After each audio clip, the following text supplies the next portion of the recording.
Hey guys, welcome to Bumps, Babies, and Boobs. Today is our 10th episode. Where has time gone? Which means we've been in quarantine for 10 weeks. I started this right about the time that quarantine started, and it's bananas. We're still here. So the COVID life just keeps on, the horse it just keeps on giving.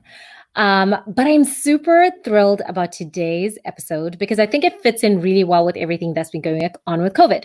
A lot of people have been talking about overeating and stress eating as a result of COVID. It's like, I might as well, right? We're home, the fridge is right there. If you've got kids, like I do, I've got two boys. It's like, why are y'all always eating? It is amazing, like how quickly we're having to do grocery shopping. Fortunately, the hubs and I have been on this serious get fit, eat right tip.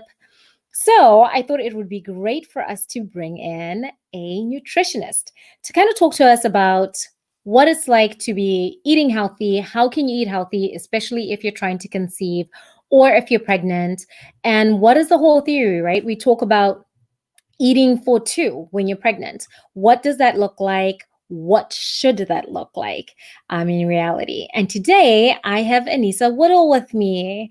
And let's bring Anisa in. Hey, Han.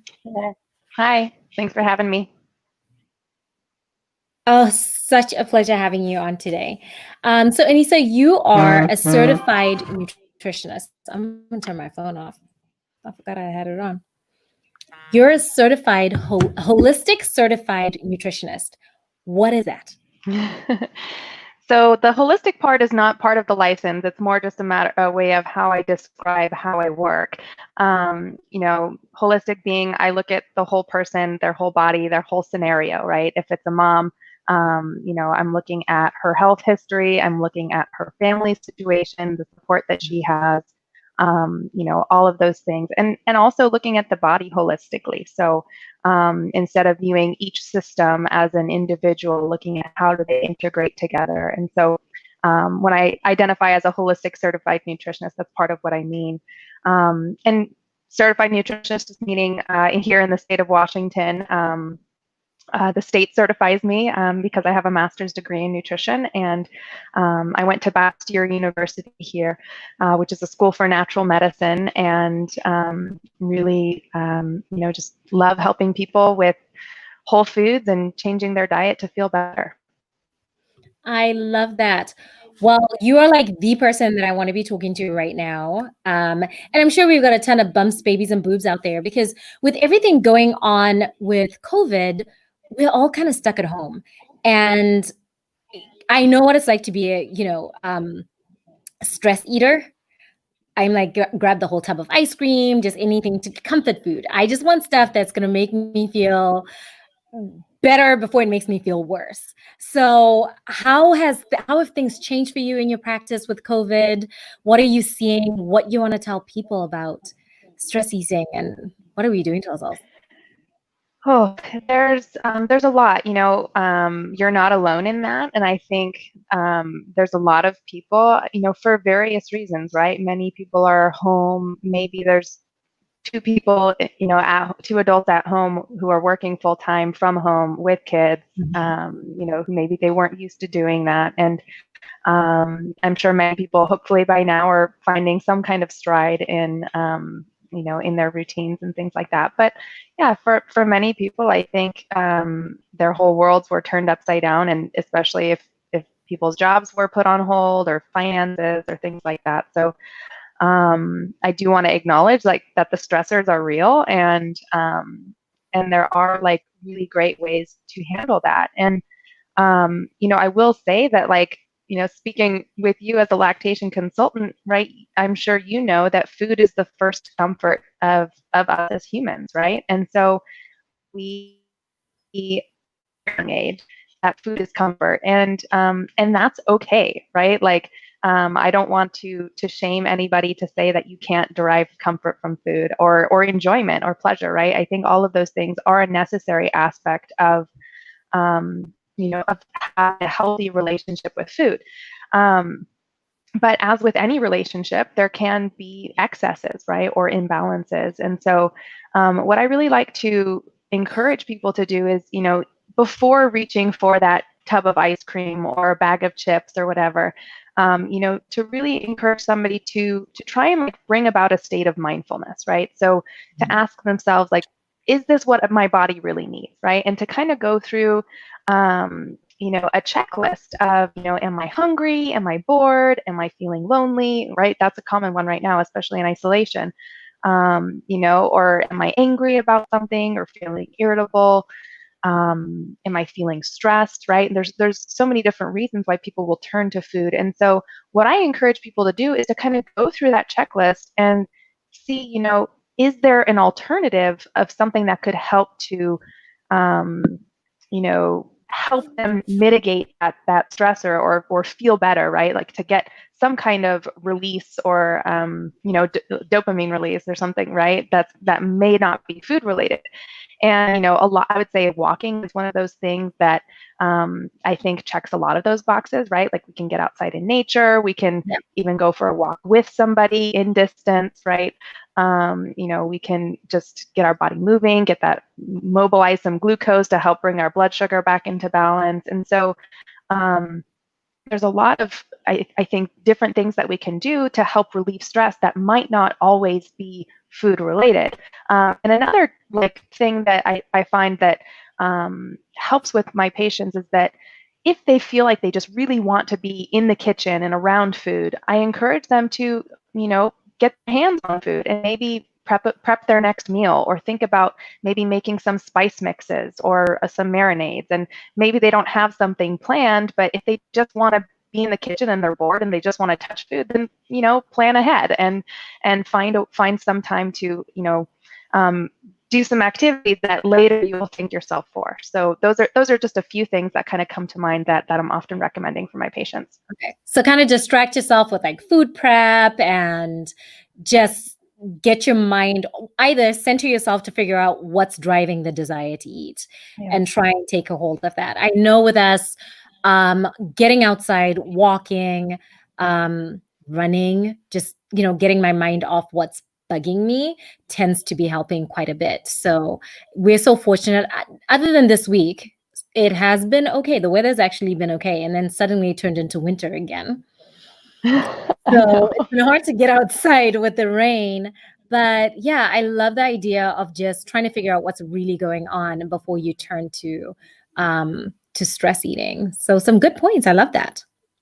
And then if you try all of those options or whatever options are on your list and still it's not effective, then by all means, like, indulge, right? And I think one thing that's also important is to indulge mindfully, right? And to kind of acknowledge that, like, hey, I'm going to go for this bite of ice cream, and I'm also going to check in with myself after each bite and say, do I still want it? Do I still feel good having this? And really just trying to raise about an awareness around it, and instead of shaming and feeling guilty and all of that, right? Because all of those feelings can also increase stress as well. Yeah, you're right. You're right. So, Anisa, what is the role of a certified holistic nutritionist in pregnancy? When should women be looking to see you? Um, do they see you during the pregnancy? What kind of role do you feel like you play? Pre, Yes. post, pre, during, and then once baby's here? Uh-huh. Great question. I really find, or in my preferences, right? Like, I'm happy to work with someone wherever they are in their journey, but I would say ideally, I would love when people come to see me when they're experiencing menstrual irregularities. And the reason why is because oftentimes, if there are irregularities in the menstrual cycle, right? So if there's short cycles, longer cycles, if someone has endometriosis or polycystic ovarian syndrome, fibroids, anything like that, that's an indicator that there's something off, right, with hormones and overall fertility, right? Mm-hmm. So the body communicating that, like, hey, something's up, maybe let's take a look here. And so I would say for women who are experiencing any of those types of symptoms, as well as other menstrual symptoms as well, right, like heavy flow, painful periods, all of those things, there's definitely things that we can do to either bring the body back into hormonal balance, nutrient balance, or things like that. And so that doesn't mean that somebody has to have an irregular menstrual cycle to benefit from improving their nutrition, right? So then I would say anybody who is considering conceiving within the next 6 months would be the next person who I would say should be seeing a holistic certified nutritionist. And the reason why is because it does take time for people to change their diet, and a lot of times when women get pregnant, all of a sudden they're motivated to maybe eat a little bit healthier, or make some better life choices, because now they're responsible for another baby, right, or another human life. And I would say, the biggest change that we can do is in that preconception period, right, when we're preparing those follicles that are going to become the eggs, and right, that takes about 3 to 4 months time, and so for those changes to happen. And so for example, if I were to get pregnant, today, the follicles that I was developing about 3 months ago were going to be, influenced by the life I was living 3 months ago, right? And so that's not to say that people who are already pregnant can't do anything, right? Like in utero, babies can be, extremely influenced, right? We know this about, with mothers who have irregular blood sugar in pregnancy, right? Women who regulate their blood sugar, even if they have been diagnosed with gestational diabetes, they probably are more likely to want to regulate their blood sugar. But we find that with women who do have well-controlled blood sugar, regardless of their diagnosis, that directly influences the outcomes of both the babies as well as their own health, right? Their risk for developing diabetes later in life. And so, the in utero environment has such a strong impact on baby's genetic blueprint and all of that. So I think anywhere along that path is a good place to intervene. Perfect. So I know you mentioned that as you're getting ready to conceive, 6 months, get ready, come in. What are the top 3 things that you would be saying? So for example, literally just talk to me. As a woman who is now actively trying to conceive, what should I be doing? What should I be eating? What shouldn't I be eating? How am I going to get knocked up? What do I need to eat to get knocked up? That's all I need to know. I don't need anything else. Tell me what I need to eat to get knocked up. What does he need to eat? We were just talking about this with the hubs today on our way back home. And with our first son, he was like, oh, we're pregnant like 7 months before our wedding. Like, whoops. With the second one, it was like, oh yeah, we'll start trying. Then it was like, crap, we didn't even try and now we're pregnant. Third time around, it's actually a conscious effort. Like I feel like it's planned. There's so much effort going into it. And so I'm very conscious of every little step of the way. And so, yeah, what is it? I'm 37, so I'm not getting any younger. Strong family history of diabetes. Haven't had any issues with my previous pregnancy, but very, very strong family history of diabetes. So what should I be doing to maximize our efforts at this time? Yeah, good question. And I will say that it is, there are 2 that make a baby, right? So the changes that a woman makes, the partner also needs to be making, because their genes play a 50% role in the development of that baby, right? So, but there are so many different things that we can do, food related as well as lifestyle related, right? So one of the first places that I like to focus on with my patients is asking about their detoxification capacity, right? And related to that, their toxic burden. And what I mean by that is, in our modern lifestyle, we have a lot of different exposure that we may or may not be aware of, right? Whether it's if we're, consuming foods out of plastic containers, or, heating up plastic containers in the microwave, or, or if water has content in it, right?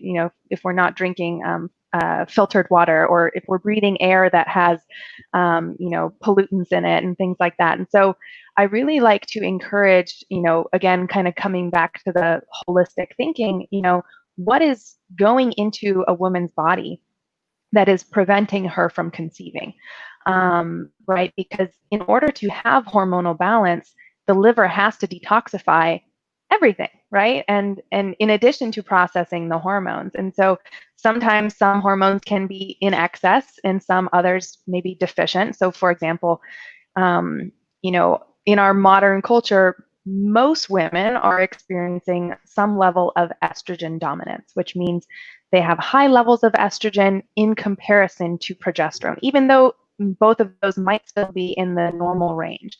And typically it's tested in that, 5 to 7 days after ovulation. And part of our modern lifestyle influences that, right? It could be that we have things called xenoestrogens, right? Those things are influencing our estrogen levels in our body. It could be if someone has excess body fat, that can some of their testosterone can aromatize into excess estrogen. And so there's also, what are we putting on our skin? What are we putting, what's on our foods, right? Are we getting chemicals through our foods? What's in our cosmetics and our hair care and all of those things. And so, everything in our environment, whether it goes in our body, on our body, or, whether it's in our water, our air, our food, all of those things are affecting ourselves. And if we think about it, like, say I have this cup and, I'm filling up this cup, maybe each of those things that I listed starts to kind of fill the cup, and each of us have a different size threshold, right? A cup of what our body can tolerate, right? And so some people can tolerate more. They might have a, better detoxification system. For myself, I know there genetically I have certain variations where I am not as great of a detoxifier. So I take steps to make sure that I can step up my game a little bit. And I also do a lot of I'm also preparing for conception as well. And I've been doing regular sauna use, and really making sure that I get rid of sauna, What's sweating. Sauna use? Oh, sauna. Okay. Got it. Yeah. So, okay. Yeah. Sweat out the toxins and Yeah. perfect. I mean, the skin is one of the biggest detoxification organs. And in addition to that, our digestion, right? And so how many women are, not pooping every day, right? And that's a big deal, right? Because if we're not pooping every day, you're supposed to release our hormones through the bile from the liver. And then if we don't poop that out, we reabsorb it, right? And so we end up getting higher and higher levels of hormones. And especially if women are taking hormonal contraceptives, that's then impairing, detoxification. It's also depleting the important nutrients for healthy hormones. And then, and then it also causes, constipation, right? So everything down the line is affected. Yeah. And it's so interesting that you mentioned this stuff, because I think one of the things we forget about is the stuff that you put on your skin. And I remember I was using, what was I using? Rodent and Fields, and it had retin-A in it.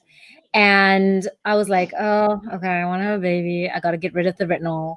And, it was like, now what, right? But we really tend to forget about the stuff that we put on our skin. We're always thinking about the things that we ingest. It's like alcohol, and I'm not going to eat these foods. But you're right, the skin is the biggest organ that we have, and it super absorbs stuff. And making sure that when you're looking at your skin creams and making sure that they don't have anything that could potentially be toxic to the baby. Including a lot of creams now have the retinol in them, or retin-A, especially if you're on prescription strength retin-A. You want to make sure that you're stopping all that and then detoxifying. Do you have a detox that you prescribe for your patients? How do you get moms to detox, or potential moms and dads to detox before trying to conceive? Yeah, good question. So I don't have one particular type of detox that I do. I would say the one that I tend towards, and I used to do regular coaching groups with this, was the 21-day sugar detox. And I kind of branded a bit 21 real food reset. And part of that is because I didn't want it to be just focused on sugar. I just wanted to get people eating more real foods, right? Foods that are unprocessed and really just rich in nutrient dense foods. And I would say you would ask the question of, are there any foods that that you should be eating for fertility, right? Like, first of all, I would kind of get into like, what are the important nutrients for fertility? And I kind of, I have this acronym that I use, and I don't mean it to offend anyone, and I'll explain it a little bit. But Yeah, so I are say, you if sure you you want to don't, say this? We're live. Don't take this so back. I say if you don't do ICF, so iron, choline, and folate, Okay. then you might need IVF. And that, like I said, it's nothing against people who need IVF, right? I think it's a very, very much a needed tool for people who need it, right? Mhm. And one of the things I will also say is that ICF will improve IVF, right? Yeah. Like any dietary change you make will improve the outcomes of fertility treatments, right? And so, but specifically when we talk about nutrients, the iron, choline, and folate are ones that those are ones that many women tend to be, having suboptimal levels of, right? So you might notice I didn't say deficient because to be deficient in iron, you might have to have a ferritin of below 9. I can tell you that when I was vegetarian, I had a ferritin of 28 and I was exhausted. And I noticed in my patient population that they really have to have a ferritin of at least 50 to feel good. And so that's one of the ways that I like to think about things and say, you know, what do you need for optimal health and for thriving and feeling amazing? And what do you need to survive and not die, right? Like, I Got it. think once your iron is so low that you're now considered iron deficient, like, then that's a major problem, right? But if we're trying, fertility is really just a sign of overall great health, right? And so Mhm. when there are things going wrong, it's just a sign that, hey, there might be something that we need to fix. And so when I talk about iron, choline, and folate, there's one food that has all of those nutrients, and it's liver. Oh And my God. I some, tell my patients to have liver all the time, and you should see their faces. Like after having a baby, I'm like, listen, do you eat liver? And everybody's like, "Ooh." I'm like, listen, put a little onion in it, soak it in milk for a little bit, have it with breakfast. It is good for you. It is soaking in iron. But there people you don't go. think about liver here. Well, and that's actually one of my life goals is to figure out ways to get people to eat more liver in a tasteful way, right? I have several recipes for how I prepare it, and there are certain ways that people really enjoy it. And I actually sent some for my son this morning for lunch, and I made him Yeah. a blueberry balsamic liver pate, and I actually have that recipe Oh, in my. that's what I was Um, getting ready to ask you about liver pate. Because when people are like, I just can't, I'm like, okay, have you tried pate? Because, and does it matter if it's like duck? Because I know if you go where you have the cheeses in the grocery store, they will usually have some pate. And that's, yeah. other than cooking it, that's usually how I'll consume it. And literally, I can eat a whole blob of it. It's so good.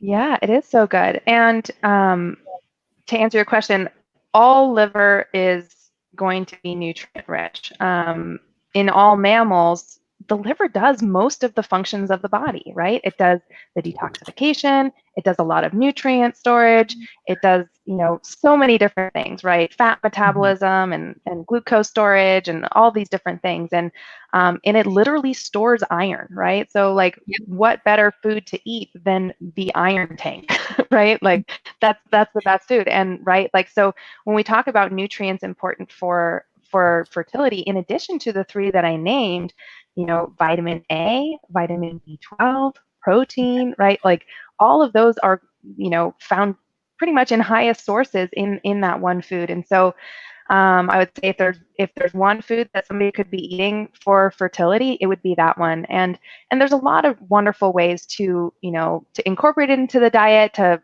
make it taste good. I mean, I definitely, when I switched from being vegetarian to eating meat many years ago, I just kind of dove right in, right, because my iron was so low. I fixed as fast as possible. And I just dove right into making things like pate. But coming back to pate, Well, it's a listen, great before source of. you tell us about pate, Catherine wants everybody to know that you have the best liver pate recipe out there. You're getting a ton of shout outs in the comments, and I want to make sure that Lana knows that she thinks you are legit. Oh, And thank you, Nina Lana. says you are the best nutritionist out there. Thank you, ladies, Oh, for watching. thank you Sorry, you guys. were saying else about your pate. I just had to. Catherine was like, talking about pate. Catherine says your recipe is legit. So I need I to make love sure it. Thank you, Kat. that. Yeah, and so I mean, I do have a recipe for one of them. There's a free download on my website. The URL for it is anisawoodall.com/free download, and it's in my top 5 first foods for a nourished baby. And there, there's 5 recipes for feeding your baby first foods. But to be honest, those are all foods that I was eating as a pregnant mom as well, right? So because baby building nutrients don't change once the baby's born. To be honest, those same nutrients are actually needed in higher amounts in the postpartum breastfeeding period Yeah. than they are even in pregnancy. I think And one of the so, things that I love about how you put wellness, especially when it comes to pregnant moms, and I want to put this up, is you're allowed to have more than just a healthy baby. I remember seeing that and thinking, wow, everything women, when you say to a woman, what you want, what are you looking for? Everybody goes a healthy baby. And just listening to you talk, I really wanted to get into it with you because I was like, okay, so what are you talking about? Isn't that what we all want? Isn't that it? But now listening to you talk about it, I'm like, oh.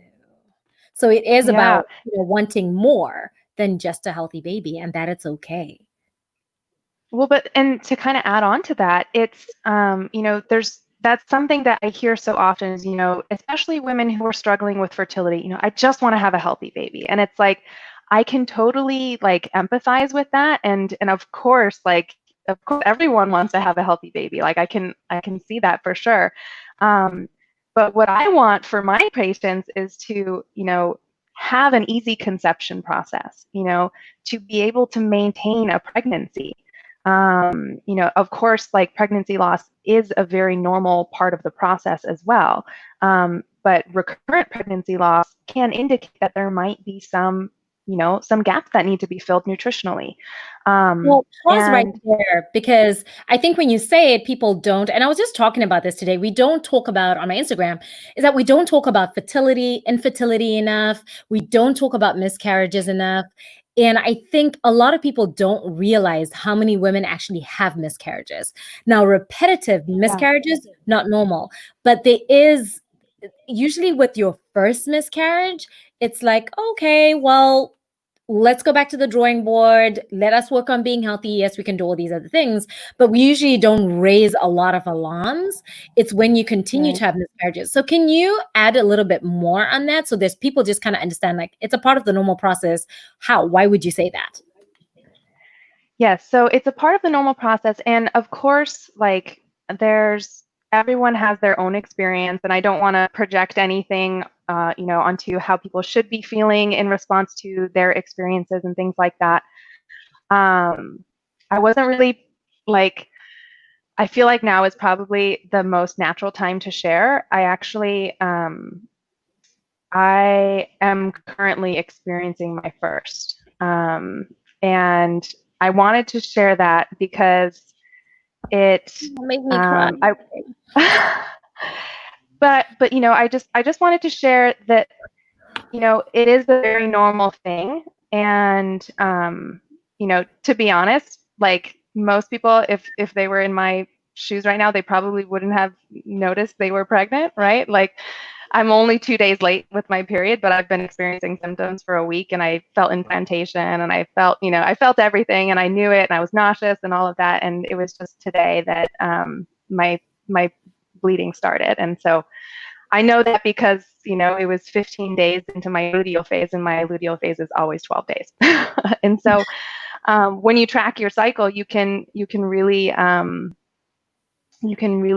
draw, a lot of important signs from that. But I didn't want to take it too far into that direction, but I just want to share as some like eats. I don't know. I feel like I like I eat the most nutrient dense diet of anybody I know, right? Like I've got You all better, my you're genetics sorted ridiculous. out. I've got everything, I've addressed everything, right? And so even when you think you have it all figured out, like there's somebody else in charge, right? And I just wanted to share that because whether you believe in a higher power or not, like I think there really is a wisdom behind any kind of loss, right? Or any kind of experience, right? And some people may not agree with me, but I think, um, we might not ever know exactly the reason why there was a loss, but I actually personally I feel very comfortable talking about this because I actually felt it in my bones. I knew it that I wasn't going to keep it, and I even shared that my husband wanted me to take a pregnancy test, and I was like, no, I don't know, I don't want to do it. Like I feel like it's not going to stick, and I don't know why I had that feeling, but I felt it in my body, and I just wanted to listen to that, and so like I think there really is a wisdom around around why a loss might happen, right? Maybe there weren't any legs, or, maybe there was, something that happened that was out of my control. And I think there's the whole fertility process, especially, in that fertilization process, that is really such a great filter, right? Like the cervical mucus that a woman produces from her cervix really absorbs all of her all of the sperm, right? And kind of brings it directly to the egg, right? It's like a highway that delivers the egg. That's a reference. Lisa Hendrickson Jack uses that a lot, so I don't want to steal that from her, but she's a really wonderful you know she has the Fertility Friday podcast and wrote a wonderful book. And so, but she talks about the cervical mucus being a highway for the sperm, delivering it to the egg. And in that process, there's this really beautiful like filtering that happens of the the body finding the right one, right? And sometimes something might go wrong, right? Where it might have been out of our control, or maybe it wasn't in our control, or whatever, right? Like things happen, right? And so I really like to believe that there's a wisdom behind it, and I personally, in my own experience, I feel very at peace with it. And like I said, I felt those signs from my body, right? Like I was tracking my temperatures; they weren't going high enough. Like they were high, but they weren't going higher like they did with my first pregnancy. And I was like, I don't think this is gonna keep. And it was, that was how it happened. And and I'm like, I sat with it. Actually, I took a warm bath, and I picked all these flowers from my garden. And it was really just, you know, um, I think a good experience, right? Like I said, it was very, very early for me, and that's a very normal part as Yeah. well, right? So many of pregnancy losses happen in those first few weeks, right? And so many people often might not even notice if we didn't have pregnancy testing, right? I know. It's still, I mean, my heart still goes out to you. But thank you so much for sharing and normalizing it. I think Yeah. this is what makes it, this is what's going to make it, I hope, make it easier for us as women to go through this, to go through fertility challenges, infertility challenges, losses, miscarriages, is when you can honestly have a conversation, and just listening to you talk about it and still being able to smile. And I'm like holding tears back because I'm like, my makeup ain't running on live today. Um, Vanity will win today. But it's really, thank you so much. I feel so honored that you felt you could share that with us live. Um, but yeah, thank you. Yeah, and I mean, I just part of it is, a lot of what I talk about, a lot of what I post about on my Instagram, as well as, with my patients that I'm talking about, it's a lot of it is about trying to normalize different things, whether it's about normalizing breastfeeding or normalizing, just having hard feelings or different things like that. Like, I think it would feel wrong for me to not share, right? For it having to just be happening, like, as we speak, right? Like, it would all, not in alignment with who I am. You're an So, oversharer like me. I've been having to, I always say to myself now when I'm putting stuff up, I'm like, okay, what would my husband be okay with this? Because I married an introvert. So I am yeah. like sharing everything that's going on, and he's just like, Hmm. Um, but I know what you mean. I mean, I talk to women all the time, whether it's they're pregnant or they're trying to get pregnant or they're trying to breastfeed. And I feel the only way that I can be my true authentic self is when I show up as my true authentic self. And I talk about the things that bother me, and my mom fails or missteps, should I say. Um, Hmm. a lot of times when But I'm they're talking all learning experiences, right? Like exactly. they're all. Mhm. They are. I always tell my moms when we're talking about co-sleeping, I'm like, I dropped my son. Like he fell out of my hands and he hit the floor. I'm like, don't do this. Let me tell you, don't do it. And, I think a lot of times we gain wisdom by what we do. We gain wisdom by just being out there. And it's nice to be able to share it in an authentic way. And I feel it sticks better when people hear a true story attached to it versus just some textbook knowledge. So, Right. yeah, I salute your practice. But you mentioned breastfeeding, and I think that's a great segue for our next question. Because yeah, what should you said a lot of the diet really doesn't change from the time that you're pregnant to postpartum. We talk about increasing calories. I generally don't gain a lot. I wouldn't say a lot, but I gain a reasonable amount of weight when I'm pregnant. It is postpartum. That kills me. Like literally, I gained 50 pounds postpartum. Snickers, ice cream have something to do with it. But there's this, we always talk about I'm eating for two, right? And I'm breastfeeding a baby. So I need to double up my calories or whatever it is. And breastfeeding makes you hungry. How do we satisfy those cravings you get when you're breastfeeding while also being conscious of the fact that you don't want to put on an extra 50 pounds like I do? Yeah.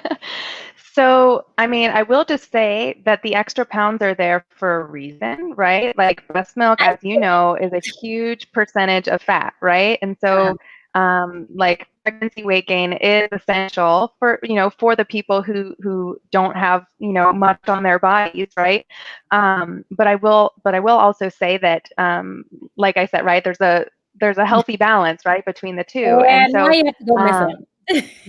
but I will, I will acknowledge that like postpartum cravings are real, right? Like, and I would say like my best tip for that is to be prepared. Meaning like make sure that you have meals prepared or that are being delivered or, snacks prepared or whatever you're planning on doing to have healthy blood sugar balancing meals available so that you don't get so hangry, right? Like part of those cravings come from your body not getting enough protein and fat and your blood sugar gets imbalanced and your body's really smart, right? If your blood sugar's down, the fastest way to raise it is to give you a sugar and carb craving, right? Like go eat those Snickers or whatever, right? And to be honest, like Snickers does have a good balance of fat and sugar. But I will also say, like I mentioned, those nutrient needs really do go up in that postpartum breastfeeding period. And so there is, I would say, a myth of eating for two, right? Like we might think, okay, like I'm eating for two, I need to be eating significantly more food. But to be honest, like calorie wise, the need doesn't go up that much, right? It's, pregnant or in pregnancy, your needs don't really even go up much in the first trimester at all. And then throughout the rest of the pregnancy, you need to increase maybe about 300 calories, right? And so, um, 300 calories, would be the equivalent of like 1 cup of, whole milk Greek yogurt, right? Or 1 cup of olives, or a third cup of walnuts, or something, just to kind of give people a visualization of what that looks like, right? So it's not like you need to have double portions at every meal. It's about adding a single snack to your day, and that's when you're pregnant. And then it goes up about another 200 to 300 in breastfeeding, right? And so again, it's going to be very individual depending on the person, right? How much fat do they already have stored on their body? What's their nutrient status like, right? Because even though their calorie needs do go up, those nutrient needs go up in pregnancy even been highlighting, right? And so specifically nutrients like vitamin A, folate, vitamin B12, choline, iron, iodine, vitamin D, and many others as well, right? But those are ones that you're not going to get in your Snickers bar, right? And so so it's going to be really important to make sure that you are prepared. Like for example, when I was in my third trimester, I filled my freezer with freezer meals. And I really love the First 40 Days cookbook that has really wonderful postpartum meals. And so I would give those recipes to different people in my network and say, hey, can you make this and deliver it on this day? And they're like, yeah, great. That's easy. I can do it. I love that. And talking about your freezer, let's take a look at what your actual refrigerator looks like. What is going on in there? Look at all those. So I know you mentioned plastic. So this doesn't surprise me when you're like, we get a lot of toxins from plastic. So you are like mason jarred out in your refrigerator. So I always run out in the winter. What is going on in there? Yeah. So if you look in the photo, there's so we've got cod liver oil there, which is a great source of fat-soluble vitamins and omega-3s. In the center there on the middle shelf is that's all very gelatin-rich bone broth. I'm trying to see what kind it was. I don't remember. It's some kind of bone broth.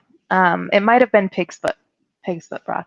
And then there's ginger beet kvass, which I just fermented ginger and chopped beets and called it good. And then I think there's some kimchi there right next to that one. Above that is some apple and quince sauce that I made from my fall harvests. And yeah, so, I definitely try to practice what I preach, right? Eating really nutrient dense foods and just doing as much as I can to, eat whole, fresh foods. A lot of the stuff I make myself just because I'm, trying to be budget friendly and it's cheaper to make those things myself.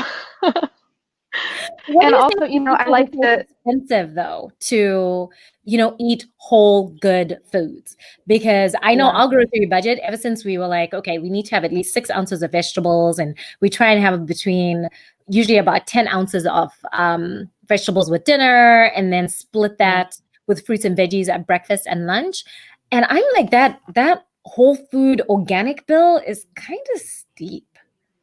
It is. Yeah, you're right. And I will be honest, like my husband is always getting on my case about spending too much money at the grocery store, because that's where I like to, to treat myself, right? We don't drink alcohol, so, when we go out to eat, it's more just like we get extra plates. But you have a kid and you don't drink alcohol. I don't know. We can't be friends anymore.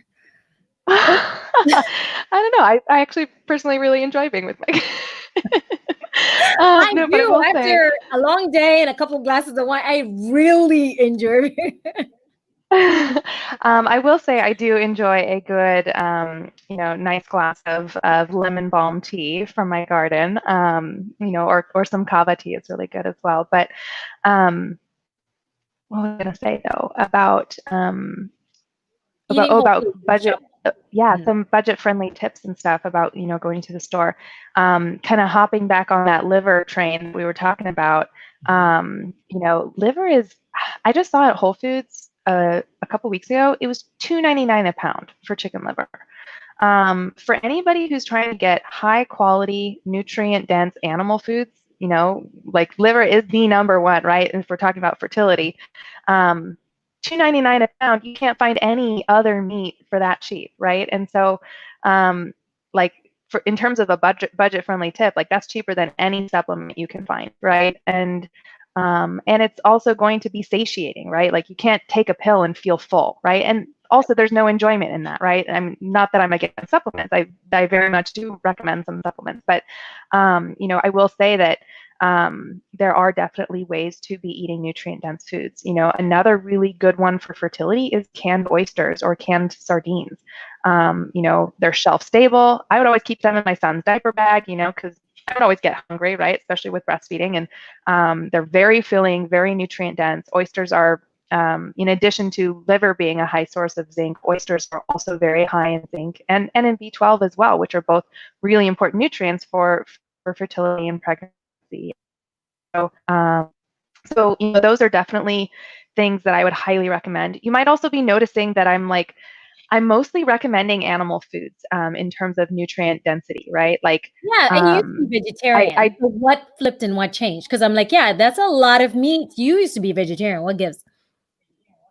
Yeah, so I mean, I went through my own health challenges, and kind of had to, I say learn the hard way, right? But when you look at the nutrients of importance for fertility, for pregnancy, for breastfeeding, Mhm. all of those nutrients are found in those animal foods, right? So it's like some of them can be found in small amounts in some plant foods, but the amount that you would have to eat to get the needs that you Yeah. require, it's almost impossible, right? I'm not going to say it is impossible, because there are some people, depending on their genetics, and if they also have supplementation, they can make it work, right?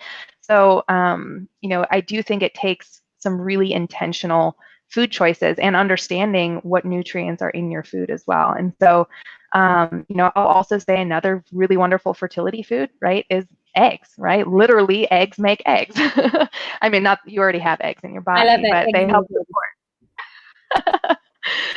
and so those are just a few that are really going to be, when I say nutrient dense, I think of how many critical nutrients are they offering, um, compared to like the overall calories that they're offering, right? So got it. in order to, or like how much of it you would have to eat, right? Like you can eat a can of sardines and or a can of oysters and get a really substantial amount of a lot of those minerals, but to get the same amount from many plant foods, you would have to eat a whole lot. Say if you're trying to get it from rice or something, right? You'd have to eat way too much rice to try and get that much Yeah. nutrition. So then your Any blood sugar is a problem. concerns about oysters, sardines, seafood? Because I know that's one of the top things that moms are going to be asking in pregnancy, especially that first trimester, when Yeah. everything has been formed. Like, what are Yeah. women supposed to be watching out for in terms of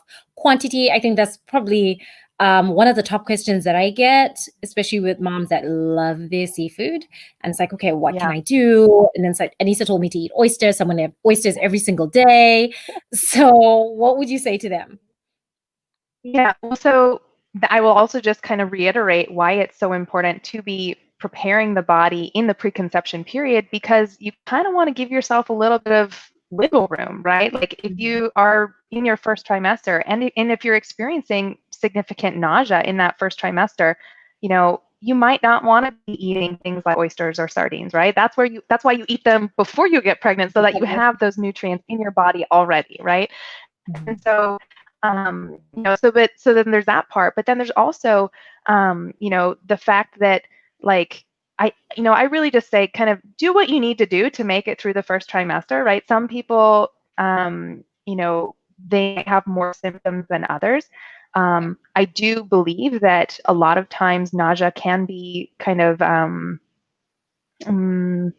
we can kind of work our way around nausea if you're getting enough protein. One of the things I recommend is to, eat protein-rich foods every 2 to 3 hours. And that was one of the things that worked for me in pregnancy. If I didn't eat protein every 2 to 3 hours, you'd bet I got nauseous. But I knew that, as long as I kept my blood sugar really well stable, by eating sufficient protein, then I could work my way around it. But to come back to your question about the seafood in particular, there are certain types of seafoods that you might need to be more mindful of, Yeah. limiting, right? So, for example, the ones that are higher in mercury, right? And Oh, so bottom piece. the Monterey Bay Aquarium has a really good document that they put out, called the Seafood Watch, and they kind of rank all the different seafoods based on their overall quality, but that also takes into account the mercury status of those foods. And so there's also a brand that I really like called Safe Catch, and so what they do is they make sure like that the amount of mercury is below, I forget, so many parts per million, per can. But you will also see that in there, or I think it's per serving, you will also see that in one can, there's, I think, 2 or 3 servings. And so I think that's kind of their way of getting around that a little bit. But, that's my So read labels. perception. Whatever you do, make sure you're reading the labels. It's so important, especially when you're, if you're watching out for the amount of seafood you're supposed to be taking, exposure to mercury. A lot of times we forget to read labels and it's like, oh, I'll just have a bag of, but if that bag is 5 servings, then you really need, we got a food scale and it blew our mind what 4 ounces of oatmeal actually looked like. Like I was like, that's like a tablespoon. I'm so hungry. Like, how is this all I'm supposed to be able to eat? So being able to actually weigh out our food, I will say totally changed how we eat and I'll push it. It helped with push and control to actually see it on the scale and say, oh, okay, so we've been overeating.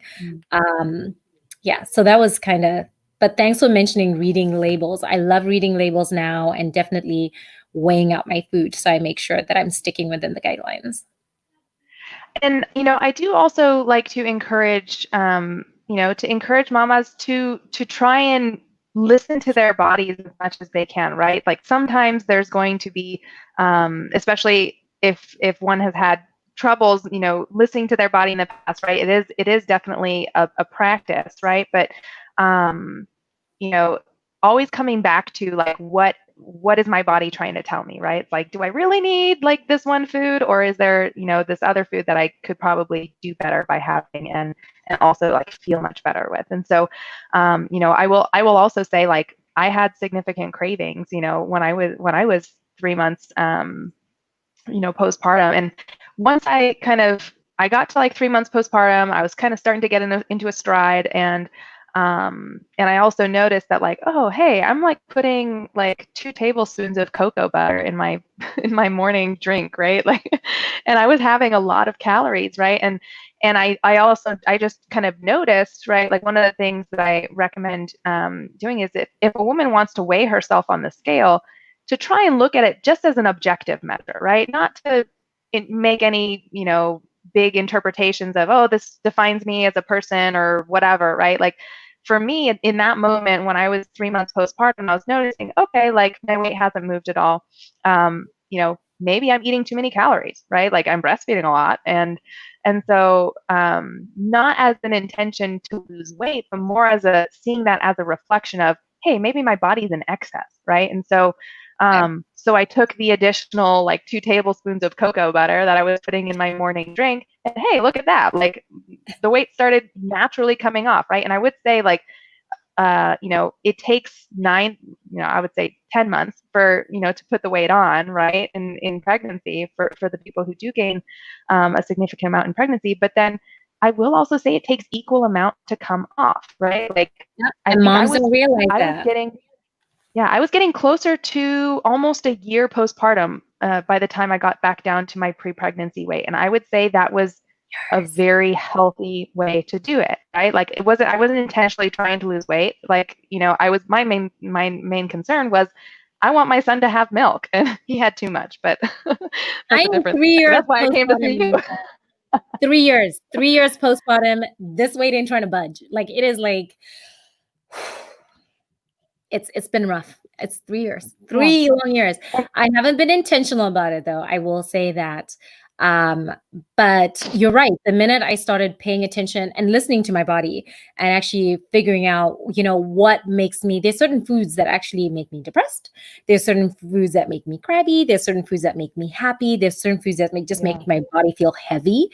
And when I started really paying attention to whole foods and eating well and taking a good supplement, it changed my world. So, but I could talk to you forever. I feel like this conversation just went off the rails. There were so many questions I didn't even get to ask you because it just took a life of its own, which is what I wanted. So thank you, thank you, thank you.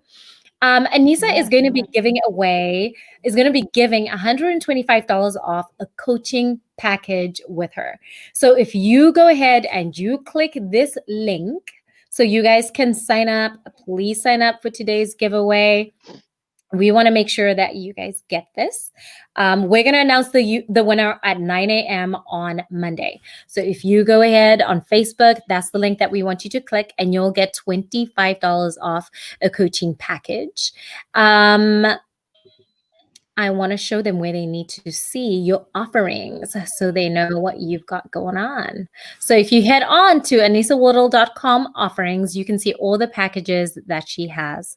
So anisawoodall.com slash offerings. If you want to follow Anisa, she is at Anisa Woodall Nutrition, and she's on Instagram and Facebook. So go ahead and follow her there. But I did not want to let you go before we talked about your book, because you have a book, Oh. and that is so neat. So tell us about your book. Yeah, so the book that I wrote, so it's called The Natural Mama's Guide to Newborn Essentials for Mindful, Healthy, and Eco-Friendly Living. It really came about because I was going through this dilemma when I was pregnant, where there was a lot of things kind of bombarding me, whether it was through advertisements or different suggestions or things like that on registries of baby products that maybe I originally thought that like, oh, hey, like I'm becoming a mom, maybe I need this. And maybe after becoming a mom was like, I don't think I really needed that. Or also just kind of, especially for me who, I'm somebody who really values minimalism, trying not to just collect a bunch of things that maybe I'm not going to be using that often, or and then also really just trying to maintain health, right? Like we talked about environmental exposures. There's a lot of things that are in baby products that are not only toxic to moms but toxic to babies, especially who don't have well fully developed livers yet.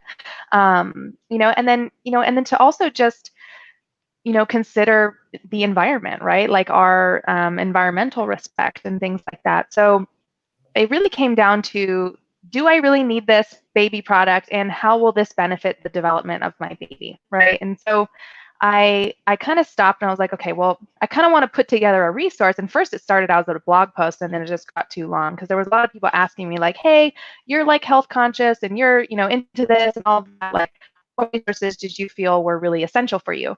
And so I started kind of writing together a list, and then some of the things needed a little bit of explanation, right? Like for example, we did elimination communication, right, which is listening to your baby's cues of when they have to go to the bathroom, and we did this pretty much from birth, and we used cloth diapers as a backup, and that there's a lot of different reasons why parents will choose to do that. I would say environmental reasons are a big one, right? Because you're not washing as many diapers if you're using cloth diapers, and if you're using disposals, right, you're throwing away less diapers into the landfill, right? And so, my son was out of diapers by 16 months, and that was significantly less waste and less waste and resources that we used, in that process, and way less poop that I had to handle, right? So it was a win-win for everyone. And so in my book, I talk about, what are some different ways that we can be a little bit more environmentally friendly and minimal while,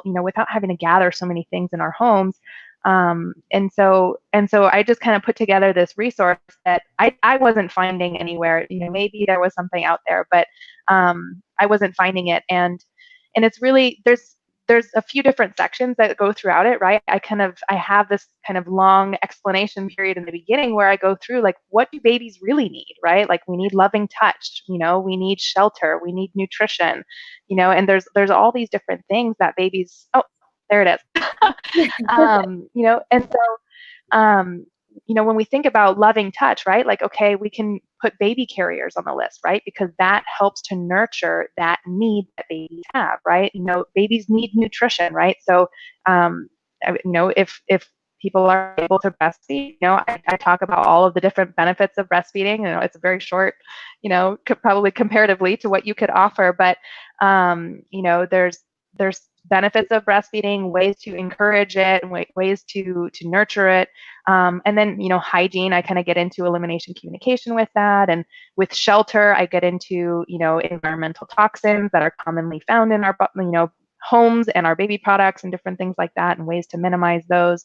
And so I kind of do a whole lot of like explanation on, what these needs are and how can we help to meet them. And then I get into like, registry recommendations and what I found useful in terms of products or resources that I think, you know, new moms who are trying to consciously make decisions to, you know, to minimize environmental toxicity in their environment and their baby's environment, as well as to generally, you know, minimize their footprint on our earth. And so, Yes. and then I also kind of have a short section at the end of products that I didn't find useful. And so, you know, common things that many people might be recommending or that you might be finding on registries. Okay, so you need to send me a signed copy to the clinic, and I'm going to use Or it. it's an ebook. Huh? It's an It's an ebook? ebook. I need like a hard copy. I'm like old school. I need like to flip through pages and to mark it out. Where can people go to get the ebook? On your website? Yeah. Correct? They can download it on your website? They can get to it from my website at anisawoodall.com/book, or you can just search my name, Anisa Woodall, on Amazon, and you can pull it up right there. So for people who have, I don't know if it's an additional to Prime, but there's like, or if you have Kindle Unlimited, you can just read it for free. So there's a few options for how to do it. It is only on Amazon though. So, but there's a link to it That's through my a website as well. pretty big deal. You're on Amazon. You've got a book. I love it. Anisa, thank you so much for joining us today. I feel like I know I've learned a lot of stuff. I'm so glad that we managed to make this work. Thank you so much for coming on Bumps, Babies, and Boobs and touching on every single aspect of that. I wish we had more time to chat. I think this is probably the longest chat that I have had. It's like we're an hour in. So yeah, my boobs are getting pretty full. My son needs my son needs his bedtime milk. Right, let's let you go feed your little person. Thank you so much, my dear, for being on tonight. Everybody who's watched, thank you for being here. Absolutely love having you guys on Bumps, Babies, and Boobs for all the questions. Make sure you enter the giveaway. We are going to post the link on our Facebook page so that you can go in and you can enter, and you'll get $125 off a coaching package with Anisa. As you can see, she literally is chock full of knowledge, and she has great liver recipes. So y'all need to talk to her anyway. Anisa, thank you. So Everybody have a good night. Good night. Good night, hon. Good night.